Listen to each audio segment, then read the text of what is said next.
être conteur, pour moi, c'est pas un statut social, c'est pas un métier, c'est un état d'âme. On l'a ou on l'a pas, c'est un état d'âme, voilà. Voilà. Alors, au début, je racontais comme ça venait, quoi. Et puis après, doucement, je me suis aperçu que chaque fois que je parlais de la Provence, qu'il y avait une écoute, il y avait, les gens se sentaient concernés. La langue est un des éléments de la culture. Il y a la langue, il y a la cuisine, il y a la musique. Bon, maintenant, avec la mondialisation, on voudrait qu'on soit habillés tous pareils, qu'on joue tous les mêmes instruments. C'est pas possible. Non. Il y a encore quelques braises sur lesquelles on souffle. Il y a encore quelques écoles de provençal, mais c'est restreint. Ils sont 6, 8, 10, et ils ne parlent qu'entre eux. Ça ne se parle plus dans la rue, alors que la langue, c'est dans la rue. C'est dans la rue. C'est chez les commerçants n'existent plus, c'est les grandes surfaces maintenant. Et chaque conte, je les, je les amène.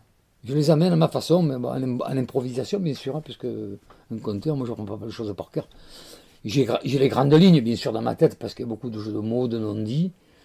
Mais en fait, je me sers du conte pour raconter ce que j'ai vécu. Si je ferme les yeux, j'entends encore la charrette, quoi. Tu vois, j'entends la charrette qui arrive, le grand-père, tout ça. Voilà. Et c'est là où j'ai commencé à marcher. J'ai appris à nager dans le canal, le petit canal de Sainte-Croix, là, tu sais, le petit canal. Voilà, donc je me suis fait ici. Je me suis construit ici. Voilà. Chaque pierre me parle et je lui réponds. Les ménagères qui traversaient la rue sur le coup de midi moins le quart, là, tu sais, avec le plat à gratin pour aller faire cuire ça au boulanger, ça n'existe plus. On ne reverra plus ça. Les vieux le soir assis sur la chaise, là, tu sais, ils la mettaient à l'envers, en plus de ça, ils s'appuyaient comme ça, ils regardaient passer les jeunes, ils critiquaient. Mais c'est parti. Les carrioles à roulement à billes. Et nous, le terrain de sport, le terrain de foot, il était dans la rue. On ne peut plus. C'est plus possible. C'est impossible. Je veux dire, il y a plein d'images comme ça.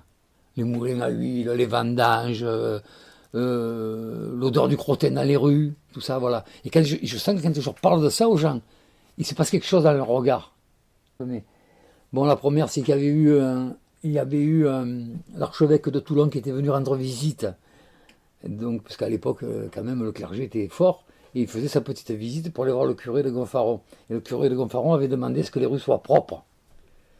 Et il y en avait un, qui était un peu mauvais caractère et tout, donc il avait pris son âne et il avait attaché en façade, il avait fait monter avec une carrelle, avec la poulie, l'âne il était dans le vide comme ça. Et quand il est arrivé, l'archevêque a dit, tiens, je ne savais pas que Gonfaron les en a volés. Voilà. Et un jour, le grand-père, il arrive à la veiller parce que c'était le personnage central, qui n'existe plus dans les familles, parce que c'est les familles recomposées. Je m'excuse, mais chaque fois que je dis un mot, ça n'existe plus. Dans tout ce que je dis, il n'y a plus rien. Les scènes de la vie, tout ça. Donc c'est les familles recomposées. Mais à l'époque, le grand-père, c'était... Eh oui, c'était la parole. C'était la parole de la famille. Voilà. Et donc le grand-père, un soir, il a vu que... On était un peu turbulents à la veillée. Il a dit, bon les enfants, je vais vous expliquer une chose. La vie, c'est un jeu de piste. La vie, c'est un jeu de piste. Ah d'accord. Mais qu'est-ce que ça veut dire un jeu de piste? Eh bien, ça veut dire qu'on cherche sa voie. Alors on croit qu'on est fait pour être médecin ou plombier. Alors on part sur une direction et puis on s'aperçoit que c'est pas ça. Alors on revient sur la rue principale et on continue. Les gens c'est pareil, on rencontre des amis, on croit que c'est les fausses pistes parce que ce sont de faux amis, ils vous déçoivent. Alors on revient mais c'est pas grave, on continue. Et c'est le chemin de la vie, on avance, on avance. Et ça s'appelle un jeu de piste parce qu'on cherche ça. Ah oui d'accord. Et alors un des cousins qui était là, on était mignons, nous, qui dit, mais oui, mais c'est bien beau le jeu de piste, mais on gagne quoi? Parce que déjà, les mignons, on gagne quoi? Et l'autre, il dit, au jeu de piste, il y a un trésor. Ah bah, il dit, mais il est où ce trésor? Comment il est? Il dit, ben là, le trésor, il est devant vous, là, vous le voyez pas, il est là. Puis il est là, puis il est là, puis il est là, et derrière vous. Alors on se retournait, on cherchait le jeu. Alors on poussait les chaises, on passait sous les tables, on vidait les tiroirs, on cherchait le trésor. Il est où ce trésor? On cherchait. Et nous voilà partis à Draguignan. Et on arrive là-bas, il y avait le vestibule là. Et on était tous assis là.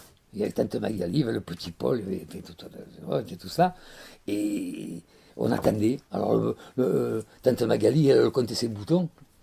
L'autre comptait ses galops. Moi, j'étais là avec mon béret, j'avais un béret, et puis, les pieds dans le vide, si je faisais claquer les chaussures à clous, là, comme ça. Et puis, il y a l'infirmière qui passe. Elle passait, et le petit Paul, il la gante par le bras, comme ça, il lui dit, demandez-y, c'est quoi le trésor? Demandez-y. Alors l'infirmière, elle est rentrée, au bout de 10 minutes, elle est sortie, elle a ouvert la porte, elle a dit, bon, les adultes, vous pouvez rentrer vite, vite. Par contre, les enfants, vous restez dehors. Alors ils sont rentrés, et au bout de quelques instants, ils sont ressortis, ils avaient le mouchoir à la main, ils avaient les yeux rouges. Alors le petit Paul, il a aganté par le bras, il dit, alors, qu'est-ce qu'il a dit, le pépé? C'est quoi le trésor? Et alors l'infirmière, elle lui a tapé sur la joue, elle lui a dit, ton pépé, il a dit que le trésor, c'était de vivre. Voilà.